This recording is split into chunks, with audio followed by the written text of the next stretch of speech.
Itu yang tadi Mas Bobi bilang, yang LGBT itu akhirnya dihujat terus. Nah ini kan dibully sama. Iya. Akhirnya beberapa dan banyak ya LGBT itu naik punya perusahaan-perusahaan yang besar. Nah itu salah satunya. Jadi berpengaruh. Itu berpengaruh, makanya nggak usah dibully kalau Nggak saya ada dana akhirnya.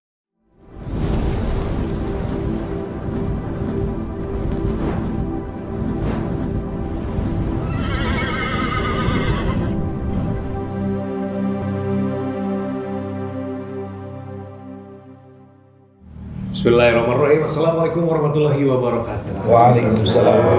Ya Allah, alhamdulillah bisa hadir di sini. Kajian impian. Amin ya Allah. Alhamdulillah. Enggak tetap kok kejadiannya begini. Saya agak ngeri. Ah ini jadi clue nih. Pak Ustadz, ini dunia lagi heboh nih Pak Ustadz. Dunia lagi heboh oleh Piala Dunia. Negara kita juga lagi heboh dengan banyak bencana, beberapa kejadian kemarin. Nah hebohnya dunia ini aja dulu ya, yang skupnya global nih gitu. Heboh karena ada Piala Dunia, justru di dalam Piala Dunia ini ada kehebohan yang ngalahin pertandingan sepak bolanya menurut saya. Pertandingan sepak bolanya heboh, rame seperti biasa, tapi ada yang jauh lebih heboh daripada itu. Yaitu adanya perdebatan antara negara penyelenggara dengan para negara yang bertanding di negara tersebut. Kita kan Qatar sekarang ya. Pertandingan Piala Dunia ini dilaksanakan di Qatar yang menerapkan aturan-aturan yang Islami, di mana ketika kita masuk ke kamar hotel ada QR code, orang bisa scan mengetahui sejarah Islam. Pembukaan Piala Dunia pun ada pengajiannya. Sudah otomatis sesuai dengan syariat Islam, artinya ada larangan-larangan yang tidak dimiliki oleh negara lain. Misalnya tidak ada supporter yang terbuka lagi. Fashionnya Emang ada itu? Di Piala Dunia kemarin ada Bos. Oh gitu. Sekarang nggak boleh. Sekarang harus pakai jilbab ya. Paling tidak ditutup ya. Tertutup lah paling tidak gitu kan. Dan salah satunya adalah larangan terhadap LGBT. Ini yang lagi ramai banget sekarang. Di mana beberapa negara, 7 kalau nggak salah, 7 negara yang ikut sebagai peserta Piala Dunia ini, itu adalah negara yang mendukung gerakan LGBT. Jadi kaptennya tuh pakai ban kaptennya tuh pelangi, kapten pemain sepak bolanya. Ada beberapa yang kesel, kayak kemarin tuh timnas apa tuh yang nutup mulut? Jerman. Jadi dia pose nutup mulut, karena itu menjadikan simbol bahwa mereka dibungkam untuk menyuarakan bahwa mereka mendukung LGBT. Oh, jadi golongan, kelompok atau pemerintahnya itu? Pemerintahnya. Begitu. Sebentar dulu Mas Bob. LGBT itu apa sih singkatannya? L-nya lesbian, G-nya gay, LGB-nya bisex, T-nya transgender. Nah itu. Takutnya kan nggak paham tuh. Betul. Apa LGBT, lesbian, gay, bisex, dan transgender. Nah ini banyak yang akhirnya protes ke FIFA. Ya udah kalau kayak gitu, saya mau keluar dari FIFA, sampai sebegitunya. Kalau tidak boleh mengekspresikan cara mereka mendukung LGBT tersebut. Nah ini momennya tepat di acara paling besar di dunia, sudah mulai masif dan signifikan kampanyenya Pak Ustadz.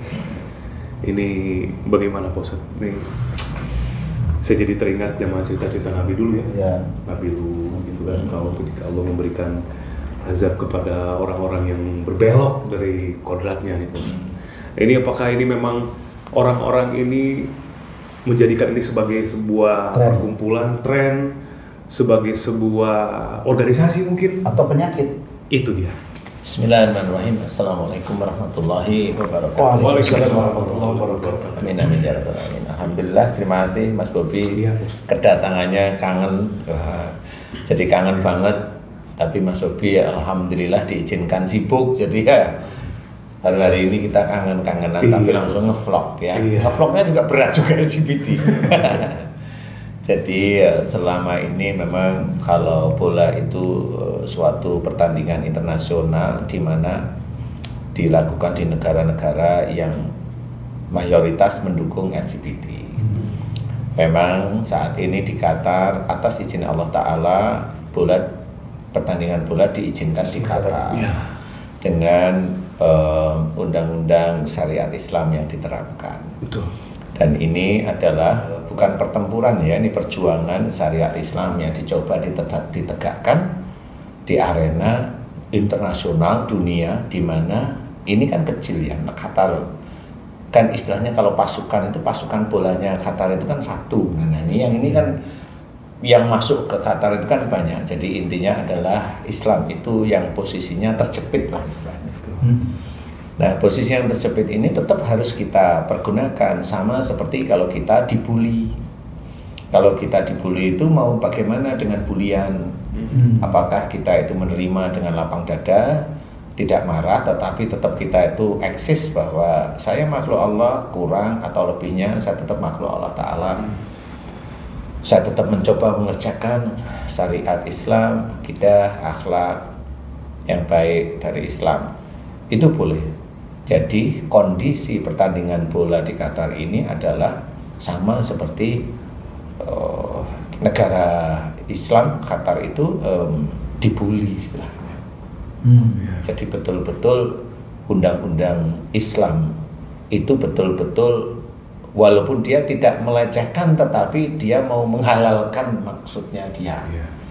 Nah, kalau saya melihat inilah yang sebenarnya gambaran bahwa perjuangan orang Islam untuk menjalankan syariat terjepit dengan keadaan sehari-hari apa yang ada di dalam dunia ini. Jadi kita orang Islam jangan menganggap bahwa dengan Islam itu terus kita langsung lurus masuk surga, belum bisa seperti itu, harus dikerjakan. Karena pada saat kita muslim bisa aja kerja kita nyenggol kanan, nyenggol kiri, bukan hak kita ambil, walaupun tidak di lingkungan negara-negara yang mendukung LGBT, ya tetap itu dinilai oleh Allah Ta'ala. Maksudnya ini kan luas, baru dimunculkan oleh Allah Ta'ala. Nah, disinilah yang harus kita pahami bahwa ujian-ujian yang dimunculkan dari Dajjal itu muncul sebegini besar. Istilahnya itu ujian Dajjal ya seperti itu. Orang yang mendukung LGBT hampir semua, hampir di belahan dunia seperti itu. Orang-orang yang punya kekuasaan. Orang-orang negara yang punya kekuasaan itu mendukung, dan itulah namanya fitnah Dajjal. Dan bagi kita sementara karena Dajjalnya memang secara real belum muncul, ya ini yang harus bisa kita amati atau kita memang tidak mendukung. Memang kita tidak mendukung karena apa? Kalau mamanya loh saya nggak mendukung, kenapa? Kalau saya punya anak itu LGBT ya saya sedih. Kan begitu ya, saya sedih. Bukan malah saya seneng kan gitu. Tapi kan membiarkan karena ini. Nah itu nantilah ya. Tapi intinya adalah kita prihatin dengan kondisi seperti tersebut, tetapi juga alhamdulillah Qatar juga bisa mengatasi masalah itu. Walaupun tekanan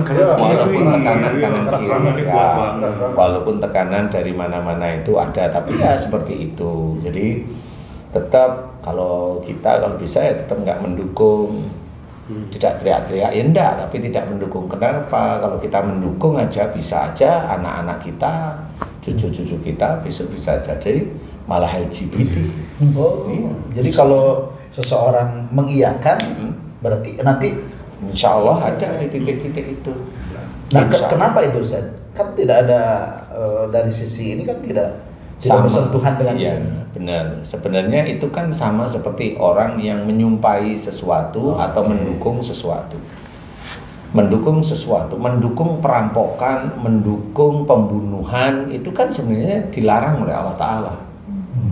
Mendukung adanya orang yang sama dengan zamannya kaum Lut, itu juga sama, dia tetap melakukan dosa akhirnya. Cuma kalau kita orang Islam kan dilarang, tapi kalau orang Barat kan nggak ngerti dia agamanya apa, kan kita tidak tahu. Tetapi kalau menurut mereka ya memang tidak boleh karena memang tidak ada dalam kitab mereka. Iya betul. Ya. Saya cerita tidak ada dalam kitab mereka, tapi kenapa? Sebenarnya saya senyum-senyum kalau mereka bilang, oh ada dalam kitab saya, kenapa kamu mendukung? Kan gitu aja. Jadi intinya adalah dia hanya bermain-main. Jadi agama bagi mereka yang sono, bukan yang Islam ya. Agama bagi mereka itu seperti baju aja. Kalau dia itu musim panas, bajunya yang tipis, kaos. Jadi lebih kayak oleh-oleh agama tuh Ya, oleh-oleh dari orang tuanya. Ya. Ya udah oleh-oleh Ya, mau seperti dipakai terserah enggak juga. Enggak juga enggak apa-apa, Gitu. betul. ID aja istilahnya. Ya, benar, identitas Identitas. lah. Ya, betul. Dan ini Pak Ustadz satu lagi saya tambahin. Yang anehnya gini Pak Ustadz. Ini kan aturan ya. Di Qatar itu kan aturan. Contoh begini. Misalkan turis datang ke Bali. Misalkan kan di Bali identik dengan budaya Hindu, agama Hindu misalkan. Ketika mereka masuk ke pura misalkan, itu mereka mau tuh nggak pakai celana pendek, pakai pakaian. Mereka menaati peraturan. Tapi untuk LGBT mereka rela menekan Qatar hanya untuk supaya jangan dilepas simbolnya itu.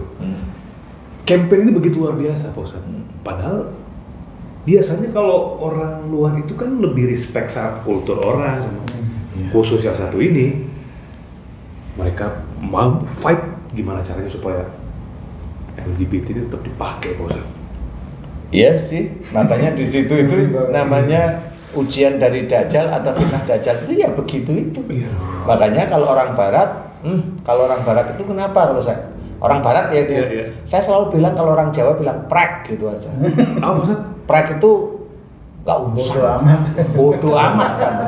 Mau ganteng kayak, mau cakep kayak, mau gini, enggak, bodoh amat kalau saya. Makanya termasuk saya itu paling tidak suka hobi pelesir ke negara Barat itu karena itu memang saya nggak suka.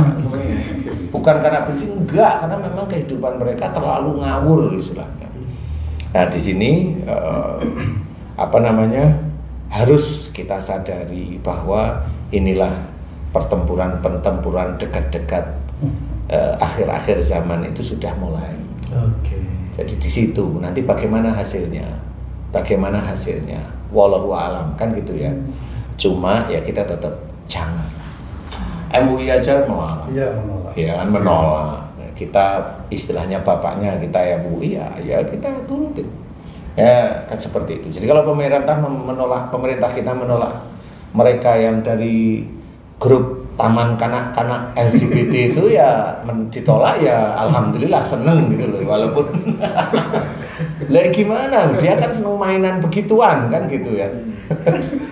Oh gimana jadi kalau gini Pak Ustadz, kalau saya melihatnya nih Pak Ustadz ya, nanti Pak Ustadz seperti apa gitu, anak laki-laki misalkan dia mulai merasakan tuh suka dengan ibunya ketika make up gitu ya. Maksudnya ini kalau saya lihat nih make up terus gak suka main robot-robotan, sukanya main boneka misalkan kayak gitu. Mulai ada sisi-sisi itu, sisi femininnya keluar. Kemudian dia merasakan keanehan, di sekolah dapat bulian, di rumah mungkin ayahnya juga melihat nggak mampu punya anak seperti itu. Dia tumbuh dengan pemikiran bahwa nggak ada yang bisa menjelaskan saya kenapa ini terjadi sama saya.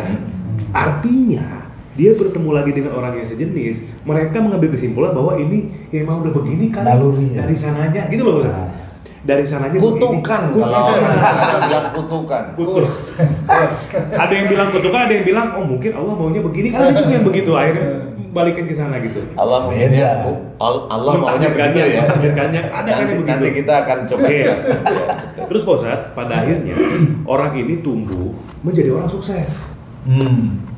Dia memegang satu perusahaan kah, atau dia menjadi pemimpin dalam suatu grup atau apapun, jadi orang penting.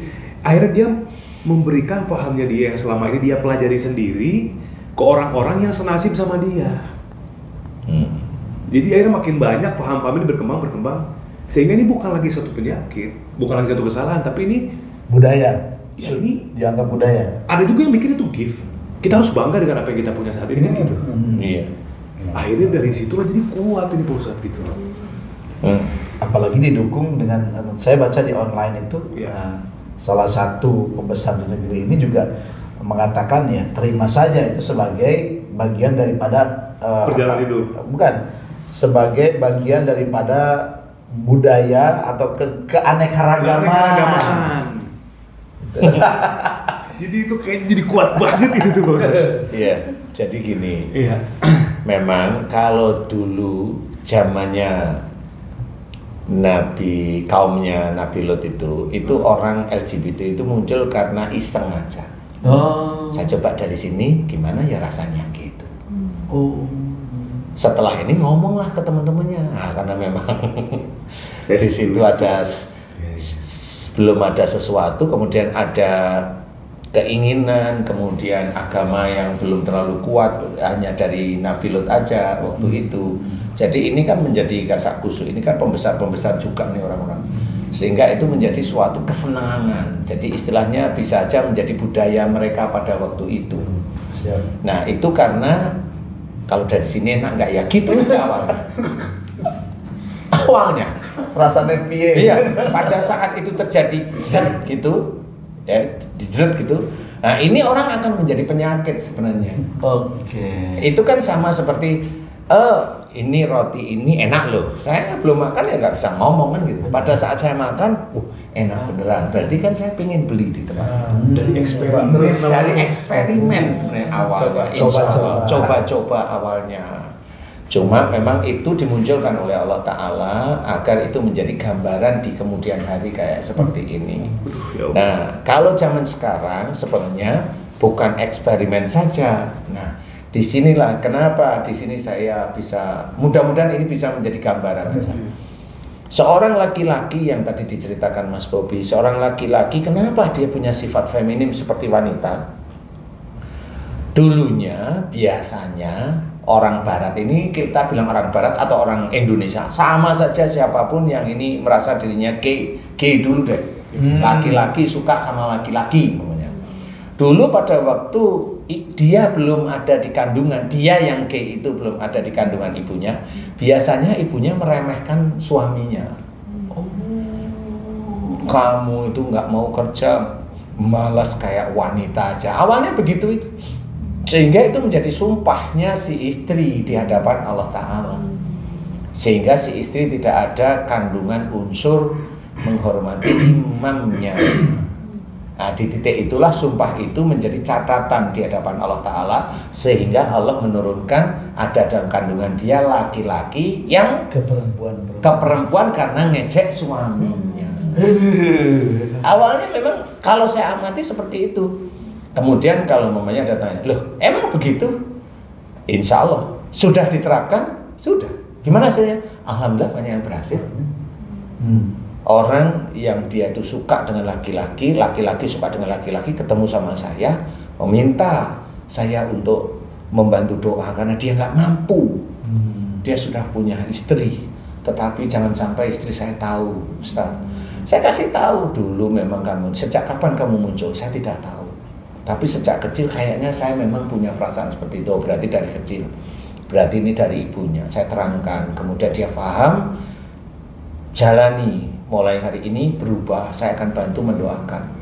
Beberapa kali ketemu, akhirnya dia mulai lihat laki-laki nggak begitu suka. Sudah nggak begitu suka, akhirnya ya biasa. Dulunya kalau orang-orang kayak itu lihat laki-laki gemetar dia langsung sininya pusing, gitu katanya. Kenapa saya bisa cerita? Lah itu pasien saya yang itu begitu. Ada yang orang biasa, ada orang yang instansi gagah-gagah, ada instansi kelihatan keren, ada yang pegangan tangan lagi pegangan tangan lagi sama yang keren juga kan. Juga banyak gitu. Tetapi itu bisa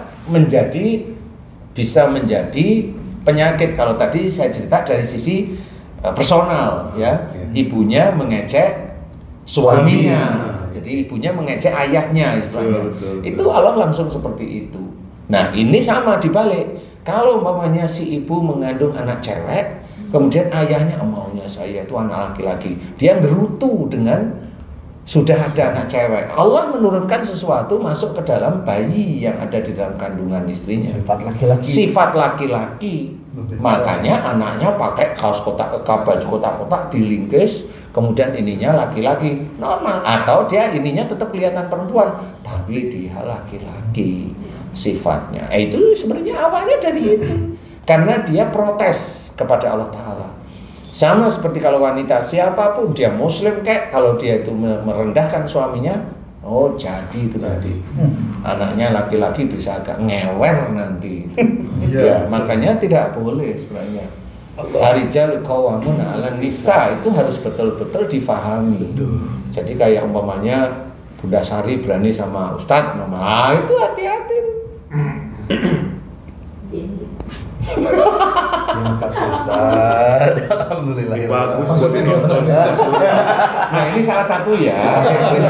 Contoh aja, tapi bukan, insya Allah bukan. Ya, maksudnya itu kalau Bunda Sari berani sama Ustadz, hati-hati tuh. Emang gimana tuh? Dosa lah namanya. Nah itu ya. Gak boleh. Nah ada yang umpamanya yang keren-keren pakai seragam, itu kan keren-keren, seragam. Tapi ya itu karena keadaan, karena mandinya bareng. Oke. Mandinya itu bareng, telanjang bareng. Iya. Akhirnya kan ya nggak kuat ya, lihat-lihat yang agak pelentus gitu nggak kuat. Akhirnya lama-lama ya, apa ini plek gitu awalnya begitu. Iya. Lihat kalau mandi itu setahun sekali, lah mandi itu kan tiap hari. Masih gelap lagi itu kan. Ya yang mana yang mandi itu bareng-barengan? Oh ya tahu lah semua. Nah disitulah terbentuk. Nah kalau sifat ya. Itu jadi sifat. Akhirnya dia mulai seneng dengan itu. Nah kalau misalkan kayak tadi nih Pak Ustadz ya, mandi tiap hari misalkan, kayak misalkan di salah satu instansi yang mengharuskan seperti itu, ada memang. Itu sampai bisa dia tertarik itu, padahal nggak semua laki-laki berpikiran sama tuh. Apakah itu ada keterkaitan, ada dosa sama orang tua juga? Tetap ada. Ya. Tetap korelasinya ada. Tetap korelasinya ada. Pemicunya tetap ada. Tetap ada. Jadi ibunya memang walaupun tidak terlalu sering merendahkan suaminya, tapi tetap ada korelasi untuk ke arah sana. Makanya jadinya mungkin di usia-usia orang itu sudah agak sudah agak gede. Nggak dari kecil lah istilahnya. istilahnya. Dari kecil. Seperti itu. Itu karena keadaan. Betul. Karena ada teman saya nih, Pak Ustadz, orang entertain juga ya. Karena kan lingkungan pekerjaan saya sangat dekat sekali dengan yang seperti itu. Benar kata Pak Ustadz, di awal dari eksperimen. Ini teman saya ini awalnya straight, lurus. Dia pergi ke luar negeri. Pergaulan di sana kan ya mungkin minuman udah nggak aneh lah ya. Minuman, obat, pil. Nah ketika dia minum obat, kan party tuh. Mulai itu ada rasa pengen bereksperimen dengan temannya. Lu mau nggak kayak gitu? Kita kan artinya kita free, kita asik aja. Nah dari situ mulai sekali lama-lama pergaulannya makin luas. Akhirnya dia sekarang benar-benar jadi seperti itu. Tahun itu tadi Iya, itulah namanya virus LGBT. Yang ditakutkan cuma bukan COVID. Itu mau disuntik dengan vaksin kayak apa nggak sembuh itu harus berubah. Oke Ustaz, tadi kan berhubungan terjadinya ya laki-laki tapi jadi sifat keperempuan-perempuanan itu kan ketika seorang istri meremehkan suami pada saat anaknya di kandungan. Tapi kalau misalnya anaknya sudah lahir sudah gede itu bisa juga atau enggak Ustaz? Misalnya udah lahir nih si istrinya baru tuh menghina, merendahkan bisa karena kan sudah lahir, tapi kan batasannya itu ada sifat tidak baik dari atau si anak itu mulai ditulis oleh Allah Ta'ala amal-amalnya itu kan setelah akil balik. Nah pada waktu dia belum akil balik itu sifat buruk orang tua tetap masuk. Sifat buruk yang masuk, sifat baiknya juga masuk. Tinggal kuat yang mana, kan gitu aja. Tinggal kuat yang mana. Kalau memang orang tuanya tidak mendukung kuat kepada Allah Ta'ala, selesai anak-anaknya. Selesai. Waduh. Seperti itu. Makanya kenapa Islam itu harus lurus, itu beneran ya memang kita harus belajar. Yang kita cari itu nggak cuma hanya jangan sampai ada LGBT ada di Indonesia. Enggak, yang kita takutkan itu nanti di akhirat. Di akhiratnya malah. Karena kita harus benar-benar lurus sehingga nanti kalau kita lurus beneran, ya insya Allah ya, itu kan nanti keluarga kita dilindungi oleh Allah Ta'ala dari hal-hal yang seperti itu. Karena memang kita mencoba lurus jalan Allah. Kalau lurus jalan Allah dilindungi, nggak akan ketemu dengan orang-orang yang seperti itu. Kenapa? Ya karena memang kita mencoba lurus dekat sama Allah Ta'ala. Pasti, itu kan rezeki juga. Tidak ketemu dengan orang-orang seperti itu kan rezeki juga sebenarnya menurut saya ya. Sehingga kita nggak perlu pusing-pusing mikirin kayak temennya Mas Bobi ke luar negeri, ya maunya apa ya nggak tahu kan gitu ya. Mau lurus ke luar negeri, saya bilang banyak dari santri-santri saya yang bilang anak saya mau saya sekolahkan di luar negeri. Mau apa? Mau ini, mending nggak usah, di Indonesia banyak. Iya. Karena resiko kayak gitu. Jadi saya sebagai orang tua juga pernah punya keinginan bahwa kayaknya kalau anak sekolah luar negeri dapat beasiswa tuh kayaknya bagus gitu ya, dibiayain sama sekolahnya dan lain sebagainya. Tapi ada kejadian juga nih Pak Ustadz, ini di Indonesia, di daerah dekat-dekat kita juga, sekolah, katakanlah sekolah internasional. Ini cerita teman saya Pak Ustadz. Dia punya anak sekolah di sekolah ini. Sekolah internasional. Sekolah internasional. Oke. SMP, SMA. Oke. Jadi ini yang bikin saya Ikut kaget gitu Pak Ustadz. Saya pikir kan momen ini kan masalah LGBT ini kan nggak terlalu dekat dengan kita lah, istilahnya kalau kita lihat kan mungkin wilayah-wilayah kayak tadi di luar negeri, atau mungkin kalau di sini juga mungkin di tempat atau bidang sub tertentu lah gitu ya Pak Ustadz ya, kayak di tempat hiburan dan lain sebagainya, itu kan lebih kelihatan tuh. Ternyata ini anaknya teman saya ini Pak Ustadz, dia mengalami dibully di sekolah sama temennya awalnya deket, dan temennya ini berpengaruh. Temennya ini anak orang kaya, terpandang, ya. Kemudian dia juga di sekolah itu punya circle yang besar, gitu ya.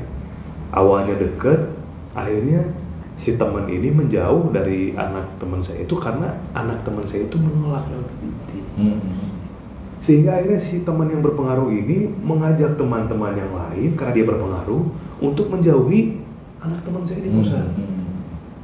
Itu kan kaget dengernya. Di sini loh gitu. Padahal si anak yang berpengaruh ini dia Muslim. Dia Muslim, keluarganya Muslim. Tapi mungkin dia lebih lama sekolah di luar. Gitu. Nah itu hebatnya. Itu gimana? Iya hebatnya begitu. Makanya saya nggak mau anak saya sekolahkan di luar negeri. Itu kenapa? Nomor satu kenapa coba? Gak ada biaya.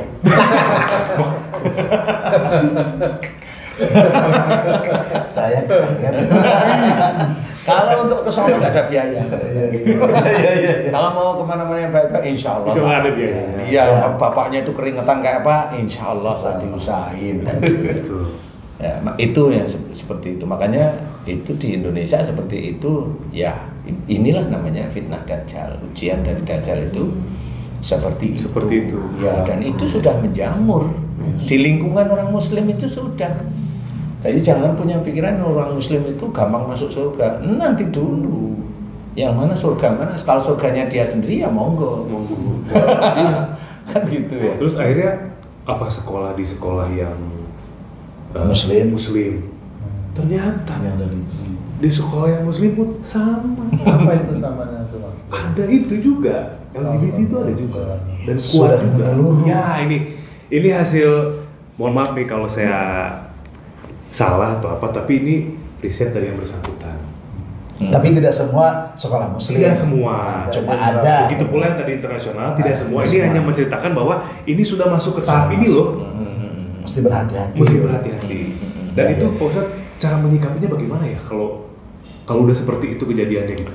Kalau saya ya dikuatkan aja semangatnya, dikuatkan semangatnya bahwa Allah itu cinta kepada orang-orang yang mencoba belajar tetap menegakkan syariah.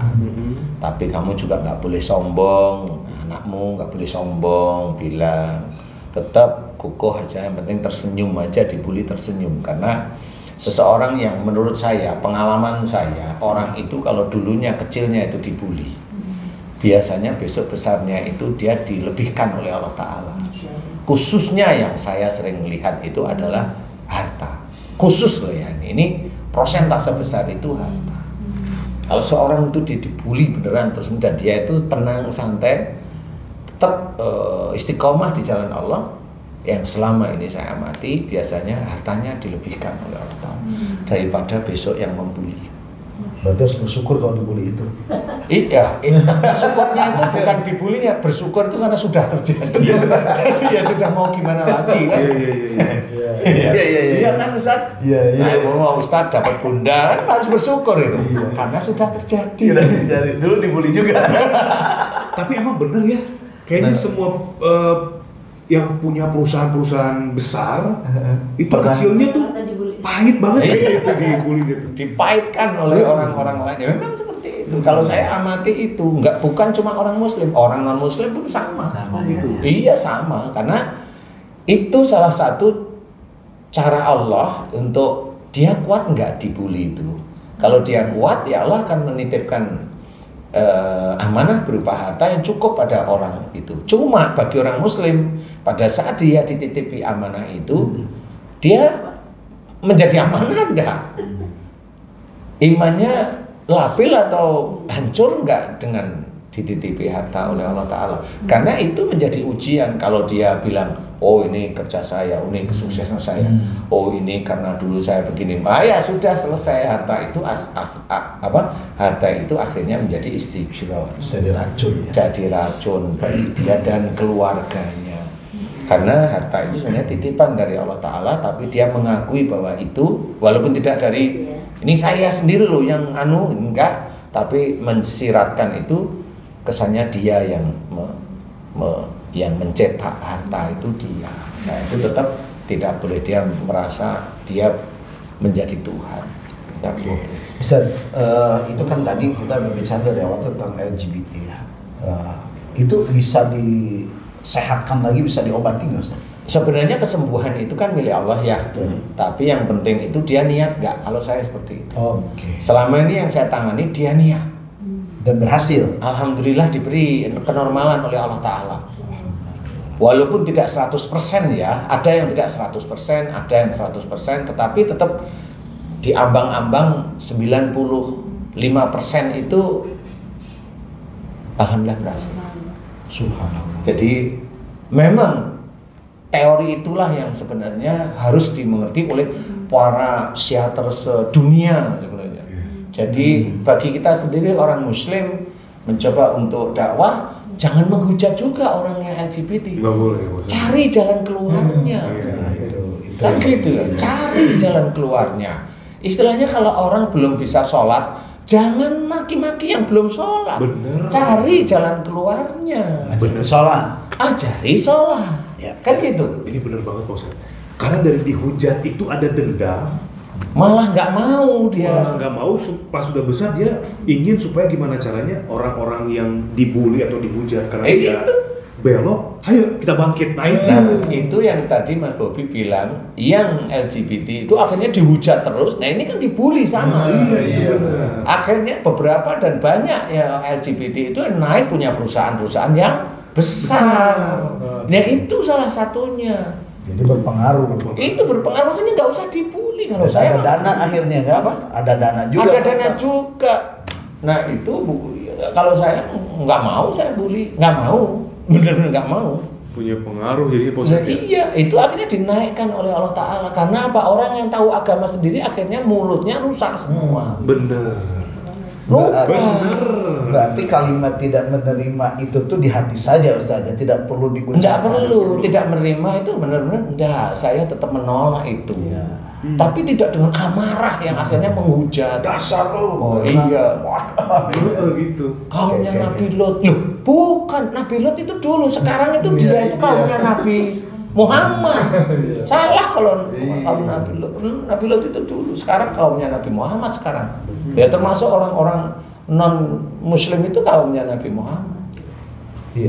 Cuma tinggal dia mau kembali. Nggak kan gitu-gitu. Jadi kekuatan niat itu yang akan menjadikan dia kembali normal Ustaz. Insya Allah kalau memang dia itu mau kembali, Allah tahu kok sebenarnya. Jadi mana yang kembali, mana yang seneng, kan beda tetepan. Saya masih seneng kan gitu. Itu LGBT itu mirip seperti orang selingkuh. Orang selingkuh itu dulu waktu nggak ketahuan sama istrinya, waduh, itu obat biru, obat pink, obat apa dipakai, diminum aja dia. Masya Allah. Sehingga nggak cukup dia itu selingkuh dengan 1-2 orang, nggak cukup. Iya. Karena merasa dia hebat di titik itu. Iya. Ini orang yang selingkuh, tapi setelah ketahuan sama istrinya, pertanyaan saya, dia mau jadi orang baik nggak? Kalau ketahuan sama istrinya akhirnya kan diem, walaupun kumisnya melintang, tapi kalau ada istri diem aja. Nah itu kan ketahuan itu sama istrinya. Iya. Nah disitulah mulai harus ada pertanyaan untuk orang seperti itu. Kamu sebenarnya pengen selingkuh lagi nggak sih? Tapi jangan ada istrinya. Nanti ada istrinya, haram selingkuh, ada istrinya. Ada istrinya. Lah kan itu hanya pamer aja. Tapi kalau ini hanya ada nih. Ini ada nih kan gitu.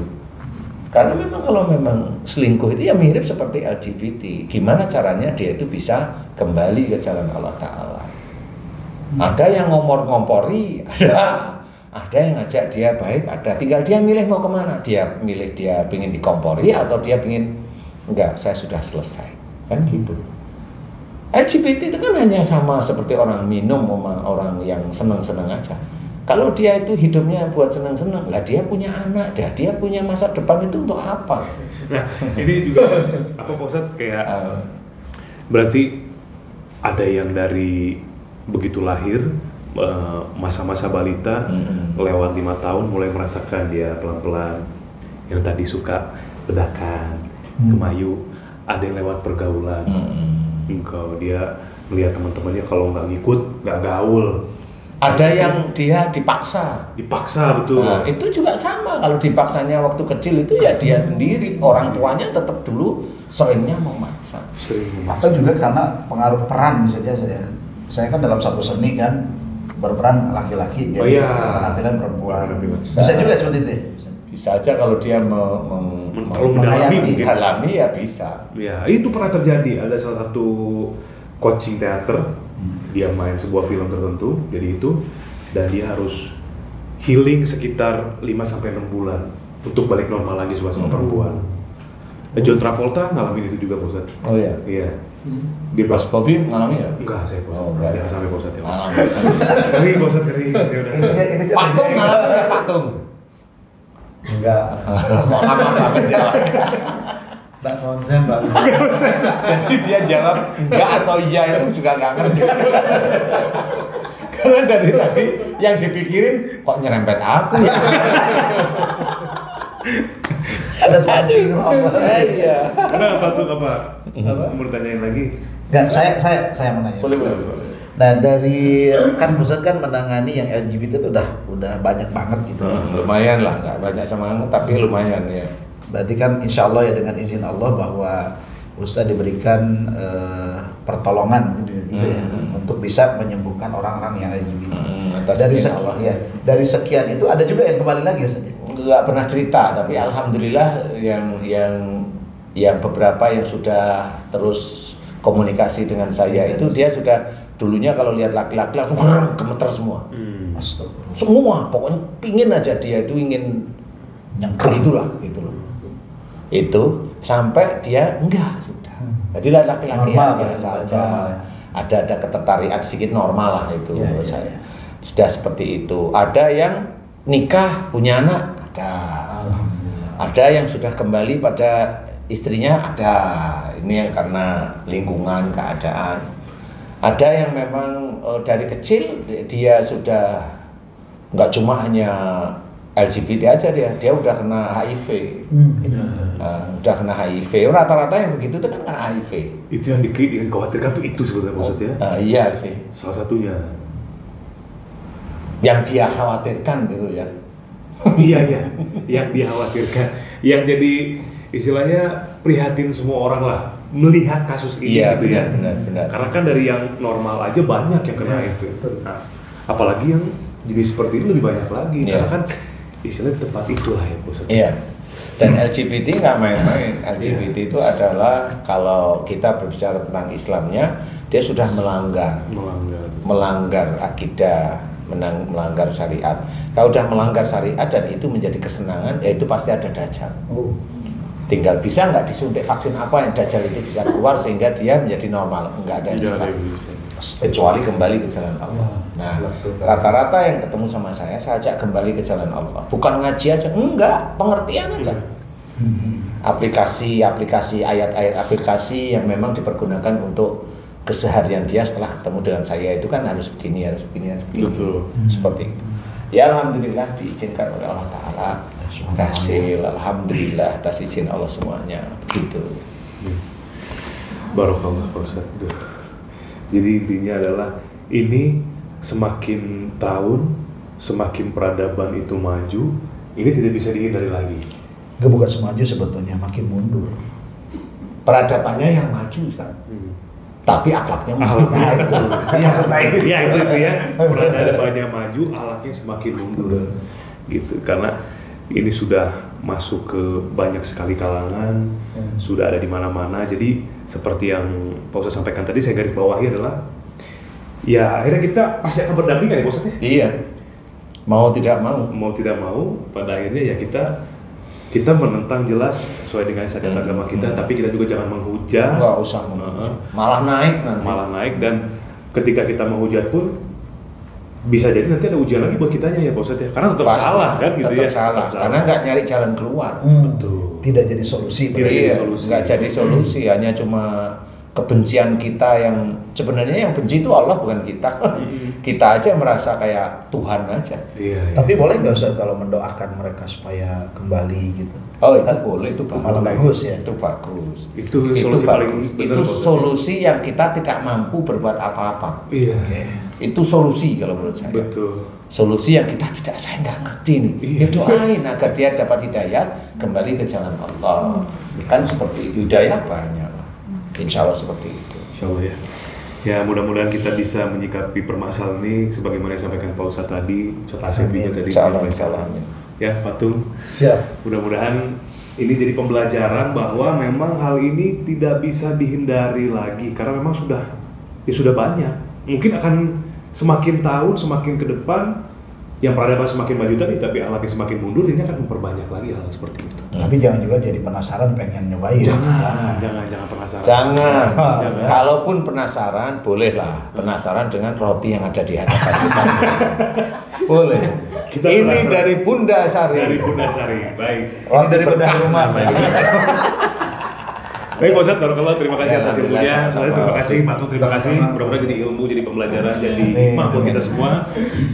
Mudah-mudahan kita semua senantiasa dalam lindungan Allah Subhanahu wa Ta'ala. Amin ya Allah. Jadi bahan untuk berpikir, untuk merenung, untuk kita berperilaku, belajar lebih dekat kepada Allah, lebih baik lagi.